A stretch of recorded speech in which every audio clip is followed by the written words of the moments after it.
दोस्तों नमस्कार, मैं राम सूरत यादव।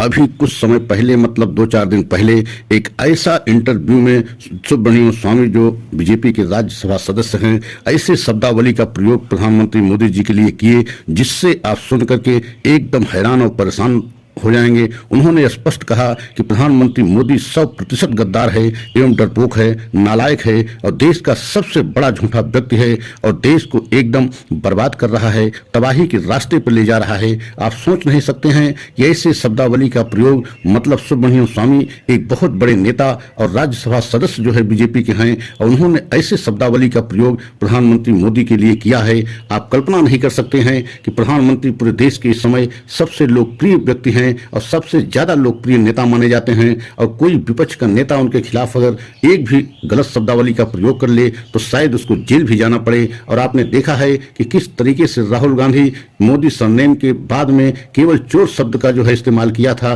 और उनको कितनी बड़ी फजीहत झेलनी पड़ी। मतलब उनकी एक तरीके से सांसद सदस्यता भी चली गई थी, लेकिन किसी तरीके से सुप्रीम कोर्ट से उनकी सांसदीय सदस्यता बची। और किस तरीके से जो है ऐसे शब्दावली को सुब्रमण्यम स्वामी ने किया, आज उसी पर हम पूरे सच का खुलासा करेंगे। उनको यह हिम्मत आती कहां से है, ऐसी कौन सी मोदी जी की कमजोर नस उन्होंने दबा रखी है जिसके वजह से प्रधानमंत्री मोदी जी उनके खिलाफ कोई एक्शन नहीं ले सकते हैं। तो आज हम इसी पर बहुत बड़ा सच का खुलासा करने जा रहे हैं। अगर आप पहली बार हमारे चैनल पर हैं तो लाइक सब्सक्राइब करें एवं वीडियो को अंत तक देखें। पूरा सच समझ में आएगा कि किस तरीके से आए दिन आपने देखा है सुब्रमण्यम स्वामी ने मोदी को लेकर के किस तरीके से तीखे हमले करते हैं, आप कल्पना नहीं कर सकते। लेकिन इस बार उन्होंने ऐसे शब्दावलियों के साथ में जो है हमला किया है कि पूरी बीजेपी में एक तरीके से देखा जाए तो खलबली मच गई है और पूरी बीजेपी तिलमिला गई है कि बताइए देश का सबसे बड़ा गद्दार और 100% गद्दार है मोदी जी और डरपोक हैं और नालायक हैं, उनसे बड़ा कोई झूठा व्यक्ति नहीं है।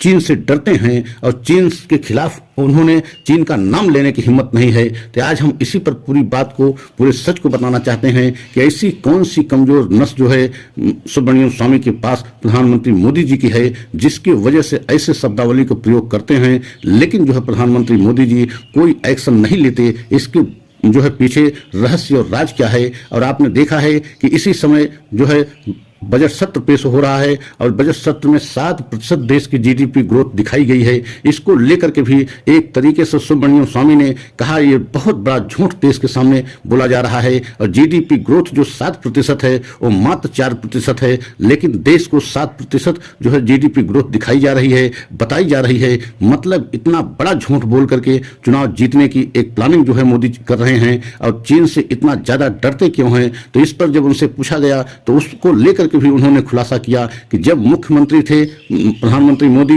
तब जो है चीन में इनका आना जाना बहुत ज्यादा था और हम भी उस समय आ जा रहे थे। लेकिन आप कल्पना कीजिए कि जब से इन्होंने प्रधानमंत्री बने बहुत सारी जमीनें जो है बॉर्डर की चीन कब्जा कर लिया, लेकिन आज तक प्रधानमंत्री कभी उसके खिलाफ जो है एक शब्द नहीं बोल पाए, मतलब चीन का नाम नहीं ले पाए। इसके पीछे का रहस्य क्या है और क्यों डरते हैं, इसको लेकर के जब जो है सुब्रमण्यम स्वामी से यह सवाल पूछा गया तो उन्होंने कहा अभी हम नहीं बताएंगे, पार्टी का नुकसान हो जाएगा। मतलब एक तरीके से सुब्रमण्यम स्वामी पर भी यह सवाल उठता है कि क्या पार्टी सबसे बड़ी है, देश एक तरीके से कितना भी नुकसान हो जाए लेकिन उसको छिपाने की बात अभी भी कर रहे हैं कि अगर उसको भी हम बता देंगे तो देश का नुकसान मतलब पार्टी का नुकसान हो जाएगा। तो आप समझ सकते हैं कि इस तरीके से सुब्रमण्यम स्वामी के हमला और खासकर उनकी शब्दावली जो है एक प्रधानमंत्री को लेकर के इस तरीके की शब्दावली कैसे प्रयोग कर सकते हैं। और आपने देखा है विपक्ष के एक भी नेता या कोई भी देश का व्यक्ति अगर उनके खिलाफ ऐसे शब्दों का इस्तेमाल करे तो वह जेल जाने से बच नहीं सकता। और आपने यह भी देखा है कि राहुल गांधी एक बार जो है एक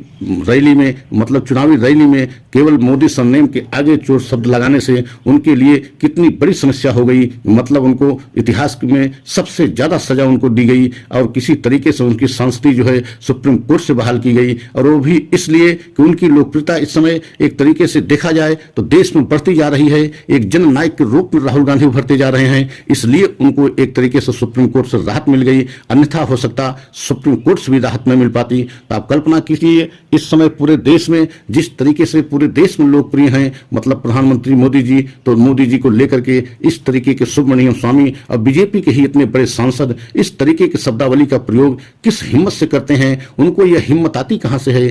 क्या कोई ऐसी बहुत कमजोर नस जो है प्रधानमंत्री मोदी को जो है दबा रखी है, जिसकी वजह से प्रधानमंत्री मोदी जी उनके खिलाफ या बीजेपी कोई एक्शन नहीं ले पाती, मतलब उनको पार्टी से भी निकाल भी नहीं सकती? और यह बात कहीं और नहीं, अजीत अंजुम के इंटरव्यू में जो है सुब्रमण्यम स्वामी ने यह बात कही और स्पष्ट कहा कि बहुत बड़े डरपोक हैं और एक तरीके से नालायक हैं, उनको कुछ भी नहीं आता जाता, बजट से संबंधित उनको ABCD कुछ नहीं आती। लेकिन आप कल्पना कीजिए कि प्रधानमंत्री के लिए ऐसे शब्दावली के प्रयोग जो है सुब्रमण्यम स्वामी कर रहे हैं, लेकिन उनके खिलाफ जो है एक्शन नहीं लिया जा रहा है, उनको पार्टी से भी नहीं निकाला जा रहा है। तो इसके पीछे का रहस्य क्या हो सकता है? इसके पीछे का राज क्या हो सकता है? क्या कहीं न कहीं प्रधानमंत्री मोदी की कोई ऐसी जो है राज को जो सुब्रमण्यम स्वामी जानते हैं, जिसकी वजह से उनके खिलाफ एक्शन नहीं लिया जा रहा है? और उन्होंने इस बात को भी माना कि चीन में हमारा भी आना जाना था, और प्रधानमंत्री मोदी जब मुख्यमंत्री थे तब इनका बहुत ज्यादा आना जाना था, और यही कारण है। और उस राज को खुलासा तो नहीं किए, लेकिन यहां तक जरूर बताए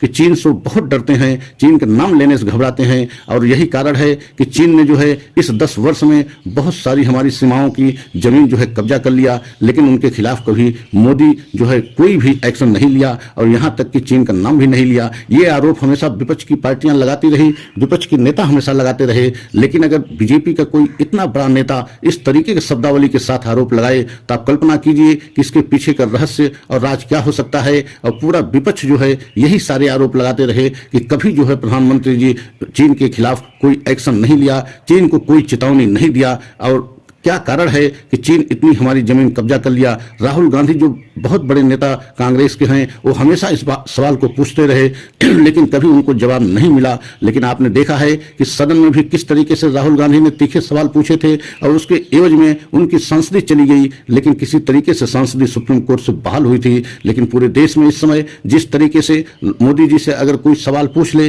बीजेपी से कोई सवाल पूछ ले, खासकर तीखे सवालों को पूछ ले, भले जनता से जुड़े सवाल पूछे, तो उसको खामियाजा भुगतना पड़ रहा है। लेकिन ऐसे समय में सुब्रमण्यम स्वामी ऐसे शब्दावली का प्रयोग कर रहे हैं और प्रधानमंत्री मोदी के लिए कर रहे हैं, खुलेआम कर रहे हैं, तो उनके खिलाफ कोई एक्शन अगर बीजेपी नहीं ले पा रही है, स्वयं प्रधानमंत्री मोदी जी नहीं ले पा रहे हैं, तो इसके पीछे का रहस्य क्या है, राज क्या है? मतलब कहीं न कहीं प्रधानमंत्री मोदी की कोई कमजोर नस जो है सुब्रमण्यम स्वामी पकड़ रखी है, और यही वजह है प्रधानमंत्री मोदी जो है डरते हैं कि कहीं न कहीं ऐसा जो है हम करेंगे, एक्शन लेंगे तो वह उजागर कर देंगे। यही कारण है। तो अगर हमारा आपको यह वीडियो या हमारा सच अच्छा लगा हो तो लाइक सब्सक्राइब करें, कमेंट के द्वारा अपनी राय अवश्य दें, क्योंकि आपकी राय के आधार पर ही हम अगले वीडियो को बनाते हैं। और यह भी बताएं कि सुब्रमण्यम स्वामी जो बीजेपी के नेता हैं, ऐसे शब्दावली का प्रयोग अगर प्रधानमंत्री मोदी जी के लिए किए और उनके खिलाफ एक्शन नहीं हुआ, तो इसके पीछे क्या राज हो सकता है? अगला वीडियो पुनः लेकर के आएंगे।